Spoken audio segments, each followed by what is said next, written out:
Damn.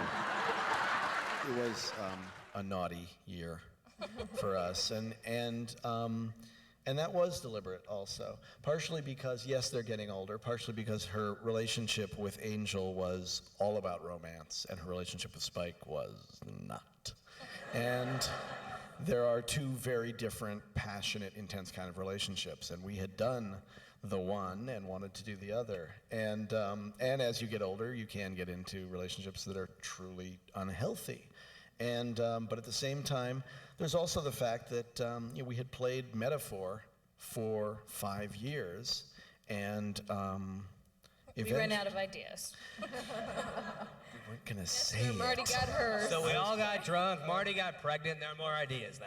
Well, it eventually you sort of have to put your cards on the table a little bit. Even though we still played metaphor, it was like when Buffy and Spike first had sex, my first comment was, "Au revoir, Monsieur Metaphor." It was so graphic. But at the same time, they were in a metaphor.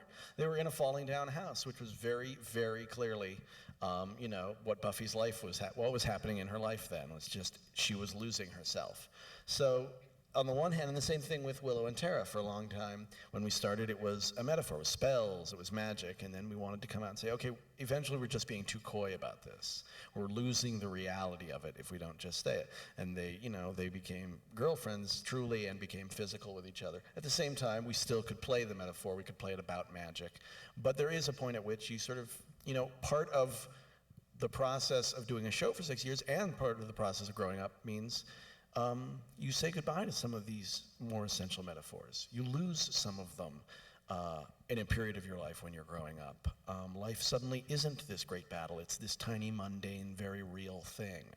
And so necessity and, I think, trying to be true to the process of growing up is what caused us to become more graphic and more physical and more literal while still trying to tell the metaphorical stories that, the show is based on. Plus, we like porny. Plus, we dig the porny. No, it's just joking. But how sophisticated is the audience going to be? Can we redeem Willow? I love it. Can we redeem Willow? Of course we can. We're very good. But it's not going to be easy, and it's going to be really interesting, and it's going to take probably a lot of time, And it's going to be a great fancy ride. speech. We're not sure. Yeah, but we're not in the days when everybody has to be peachy keen and perfect all the time. By 53 minutes, everything's got to be perfect again. We don't do that anymore, and we don't do that in spades around here. Well, I think it's interesting too because we've gotten a lot of mail this year about sort of people longing for sort of the romanticism of Angel and Buffy and kind of a return to innocence and this year definitely was about a kind of a loss of innocence. Buffy really lost a lot when she died and came back, and when her mother died, and her need to go to Spike had so much to do with just making herself feel. And we definitely pushed it in terms of what, it wasn't metaphoric the sex they were having, but what it was doing to them was sort of metaphoric, I thought. And I think rediscovering innocence as you get older is another thing. So. Again, it doesn't always have to be grim, but this year really had a certain kind of loss to it until the very end, when then, I think we did make a very conscious effort to say this is what's been lost, and now she's finding it again through Dawn. What's really cool, though, is we're sitting here talking about all the main characters that have been with us the whole time and what's going on with them. We are not talking about the super monster this year. This is not a show that's devolved into a new cool monster every year. This is a show that's used the monsters as kind of window dressing and metaphor to explore the people. And I think that's why it's sustained and become interesting to the point of being dangerous last year. But yes, that's right. It wasn't too depressing. It was too interesting. Maybe it was a little above everybody's heads. Maybe I'm a great artist. I'll be remembered. I'm spinning, man. Work with me. But I agree with you. I just wanted to talk about me. Point, I do. But I also do want to give just a slight shout out to, I think, the extremely underappreciated great evil menace of the evil trio.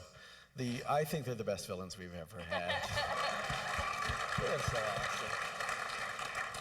They just make me laugh all the time. And if, everybody ever asks what characters are really drawn from the writers, we'll lie We'll say anybody. But the fact is, most of the conversations they had on the show, we were having in the room when we were like, oh, we better get back to writing.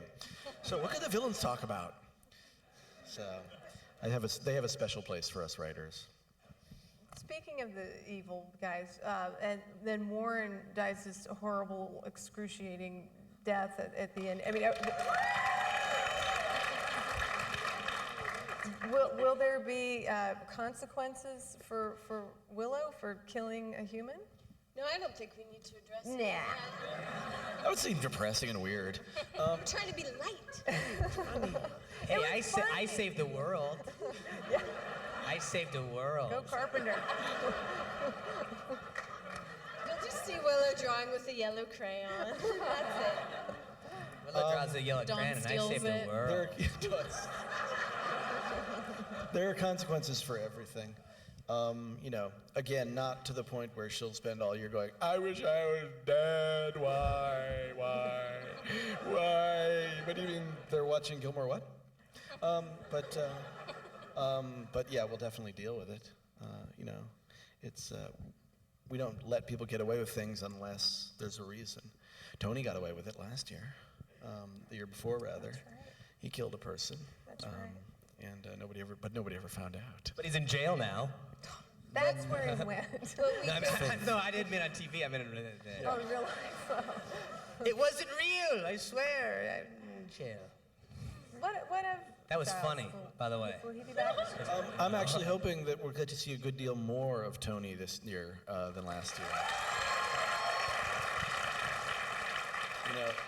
I do believe in what we did last year, but I also believe that, it was, with the feeling of loss was greater than even I realized, because at the beginning of the year, we knew he was going to come back at the end of episode 21, and it's still the first time I saw the footage, I was just blown away by what a gap he filled, what an incredible presence he has, how much he brings to the show.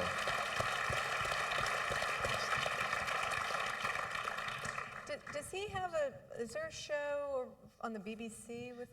There's actually, he has been doing a show on the BBC, but not the one that we're developing. But we are developing something for that character for the BBC. It's taking a little time. Do you feel sometimes that you're spread too thin, or are you able to juggle all these balls at once? Yes. Both always, and I felt it in the first year of Buffy. As I have more work, I have more people like Marti Noxon in my life that I can leave to mind the store with complete confidence. And we have an incredible writing staff, and an incredible crew, and these bums over here, and people, with whom I trust my artistic life. And that's what makes the difference. That, and, I'm a little more focused than I was in the first year, because you have no choice. There's not one of the shows that's going to say, hey, you know what, this week you don't have to do an app, you're tired, it's okay, it can suck. You find it, you find the time. And, I don't think there's ever been an episode of Buffy that sucked, but... Sweet. Again, I love you. So, Lesnick, Mona Shell, That sounds Nikki good. James. Sounds good. Lesnick. That's cool. I'll deal. That happened. I'll deal with it. Michelle, Dawn had some serious butt kicking to do at the end of the season. Is she mature? What's going on with her? Is she gonna grow up? You mentioned that she's gonna get to wear black next year? Well, this is my promise, and I have witnesses. Joss has promised me that Dawn can wear heels and actual black in her wardrobe, because it's just time. I've been wearing sneakers for the past 2 years, and that's really not so fun anymore. You don't need heels. Like 6'1". Yes, I am the taller of the girls, but I'm hoping for more ass kicking. It's fun, man. Especially in And, heels. in heels, yeah. Wait till 6 a.m. on a Friday night, man. That's true, but it's, this past year has kind of been, and Joss and I and Marti have talked about this, this is Dawn's kind of a, look at me, I need some attention here, and that's gone, that's over with, she's over that, right? No whining. Or is it? Oh dear. But this coming year, Dawn has had these